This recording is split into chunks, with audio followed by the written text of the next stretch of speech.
1. Ceritakan tentang dirimu. Izinkan saya memperkenalkan diri. Nama saya Andri Adi Rahman, umur 23 tahun dan tinggal di Jakarta. Saya memiliki pengalaman kerja di perusahaan PT Menara Manajemen bagian kasir, yaitu dengan job desainnya membuat laporan keuangan selama 7 bulan. Dari tanggal 15 Juli 2017 sampai dengan 15 Februari 2018. Yang kedua, saya memiliki pengalaman kerja di perusahaan PT Yamaha Indonesia bagian operator produksi, yaitu dengan job desainnya mengurangi tebalan cat sesuai standar yang diberikan perusahaan selama 20 bulan. Dari tanggal 18 Juli 2018 sampai dengan tanggal 16 Maret 2020. Lalu saya menyadari bahwa passion saya ada di IT, dan akhirnya saya memutuskan untuk belajar IT di Edua. Saya percaya dapat berhasil sebagai seorang IT programmer. Walaupun saya baru saja mempelajari IT, namun saya berhasil menyelesaikan proyek besar dari seorang profesional IT, yaitu mentor saya bernama Sarman Ginting.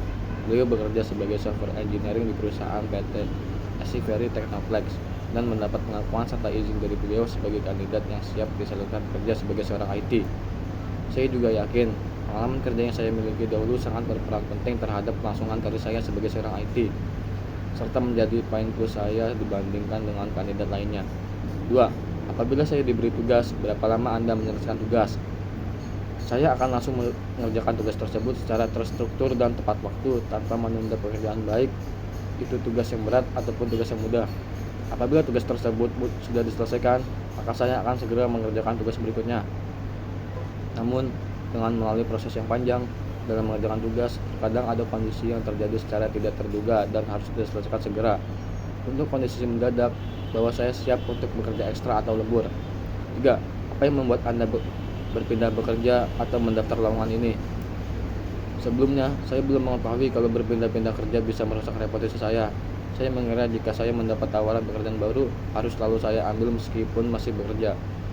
Namun, sekarang saya sudah menyadari konsekuensinya.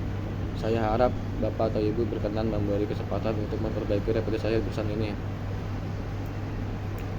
4. Ceritakan hambatan atau permasalahan tersebut yang pernah Anda hadapi dalam bekerja. Saya mendapatkan tugas dari atasan untuk segera mempelajari semua mesin dalam waktu seminggu. Beliau meminta saya untuk menjadi orang yang multi talenta di bagian produksi. Lalu dengan kemampuan dan kegigihan saya berhasil menyalakan semua mesin dan mahir menjalankan mesin tersebut. 5. Bagaimana Anda mendeskripsikan diri Anda? Saya adalah orang yang terbiasa bersosialisasi, bertemu dengan bekerja sama dengan orang baru tidak menjadi masalah bagi saya. Selain itu, saya dikenal sebagai seorang pendengar yang baik, bukan hanya bagi rekan-rekan namun juga rekanan. Dan saya adalah seorang yang bisa mengambil keputusan yang tepat, bahkan saat dalam tekanan. Setiap pekerjaan yang ada selalu saya kerjakan dengan detail dan selesai tepat waktu. 6. Apakah yang menjadi kelebihan Anda? Kelebihan atau kekuatan terbesar saya adalah keterampilan menganalisis dan memecahkan masalah. Saya belajar melihat sebuah masalah dari berbagai sudut pandang yang berbeda agar saya bisa menganalisis dan menemukan solusi terbaik untuk semua pihak. Menjadi problem solver membuat saya belajar menjadi komunikator yang baik sehingga bisa menyampaikan hasil analisis dan solusi yang sudah ditemukan agar bisa dipahami dan diterima oleh orang lain. 7. Apa kelemahan diri Anda? Terkadang saya melupakan hal-hal kecil di sela-sela kesibukan saya. Maka dari itu saya selalu membawa catatan kecil di saku saya dengan tujuan untuk mengingatnya kembali. 8. Mengapa kamu memilih jurusan atau bidang studi tersebut? Saya memiliki passion besar di bidang ini, memiliki impian untuk berkarir sebagai programmer. Saya juga sering melihat YouTube untuk belajar coding.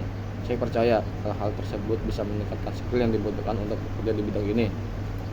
9. Selama mengikuti pendidikan materi, apa yang paling Anda sukai? Jelaskan alasannya. Saya menyukai semua materi, tapi yang paling saya sukai adalah React.js. Karena React.js materi yang mudah dipahami, selain itu React.js memiliki performa yang paling diminati oleh perusahaan. 10. Ceritakan pengalaman kerja atau organisasi atau hal-hal pengalaman apapun yang menurutmu bisa dipamerkan.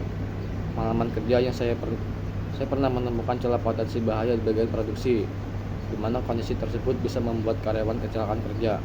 Setelah melaporkan kondisi tersebut, saya langsung mendapatkan reward dari perusahaan PT Yamaha Indonesia. 11. Pengalaman apa yang membuat Anda merasa cocok dengan pekerjaan ini? Saya memiliki pengalaman membuat proyek besar bersama mentor saya bernama Sarman Ginting. Walaupun saya baru saja mempelajari IT, saya percaya dapat berhasil sebagai seorang IT programmer dan mendapat pengakuan serta izin dari beliau sebagai kandidat yang siap disalurkan kerja sebagai seorang IT. Saya juga yakin Pengalaman kerja yang saya miliki dahulu sangat berperan penting terhadap kelangsungan karir saya sebagai seorang IT, serta menjadi poin plus saya dibanding kandidat yang lainnya. 12. Pekerjaan apa yang paling menantang bagi Anda? Memiliki pengalaman kerja di bagian produksi, pekerjaan yang memiliki tingkat kesulitan tinggi dan mempunyai target yang besar dengan waktu yang singkat itu merupakan pekerjaan yang paling menantang bagi saya. Namun, dengan kemampuan dan kegigihan saya berhasil menyelesaikan pekerjaan tersebut dengan target yang tercapai dalam waktu yang singkat. 13. Bagaimana Anda menghadapi situasi kerja yang menekan atau under pressure? Saya pernah mengerjakan 3 barang penting yang harus diselesaikan di waktu yang singkat. Setiap barang tersebut memiliki deadline yang ketat sehingga cukup membuat saya tertekan. Memang tidak mudah untuk mengatur waktu, namun tekanan tersebut membuat saya lebih termotivasi untuk bekerja lebih cerdas dan efisien, dan saya bisa menyelesaikan tugas tepat waktu karena saya bisa mengatur dan merencanakan bagaimana saya harus menangani setiap proyek. Hal tersebut membuat saya lebih memahami bagaimana cara mengatur prioritas dalam bekerja.